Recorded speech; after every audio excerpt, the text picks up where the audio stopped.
Okay, say for some reason Jennifer needs to have a belay and wants a seat on it just for safety. We can actually use a tri-bowline to improvise a seat. And what we're going to do here is we're going to first tie a bowline. You'll probably recognize the proverbial tree and the rabbit's hole.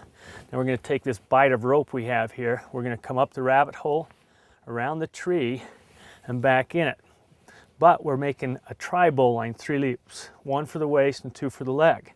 And so what we'll do now is we'll take this bowline like this, and we're going to have a waist loop and 2 leg loops. Now we're going to have Jennifer work this through with us. First we're going to put the waist loop on. Now we're going to fit each leg loop in. We're going to bring this up here, and she gets the waist loop where she needs it, and now we'll start the waist loop by pulling it tight. Get it where we want it. You want this to ride just a little bit, right up here about waist level. And now actually we're going to finish tying that because we're going to pull the knots through here. Let's see, it's this one I want to pull. Yep, there we go. We're going to work out the excess slack by going around like this and pulling that through right there. Now we're going to do the same thing on the other side. This side here needs to be worked loose, so instead of that one, we're going to pull on this one. Whoops, no, this one right here. And you'll have to look at your knot, which one ends up where, to tighten it. But you notice we're bringing the leg loop tight now. And then we'll just grab it right here, and there it is. Tighten that up. Now I usually tie a backup knot of some sort here. We've got a little bit longer tail, so maybe we can do like a triple or quadruple fisherman to get rid of that tail so it doesn't get in the way.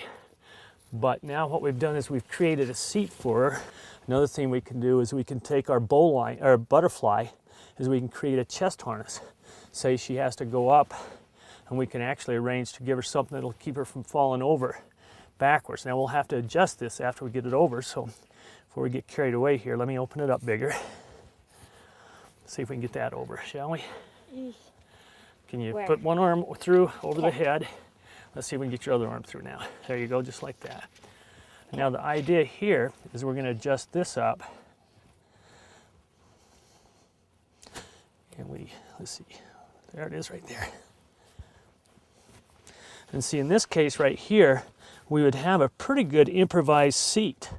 We probably want to make it just a little shorter between here and there so it's not so much up under the arms because you have the brachial artery there, but this is the concept between it. So make this just a little shorter and you'll be set. On the tri-bowline, we want to first create a loop. In this case, the tree and the loop itself is a double loop. And we take a bight of rope, come out of the hole, around the double tree now, and back into the double hole.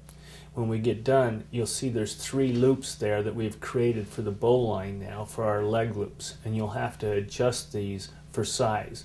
In this case, it's rather small so that you can see all that moves, but when you tie it, you want to leave a lot of excess room or extra room.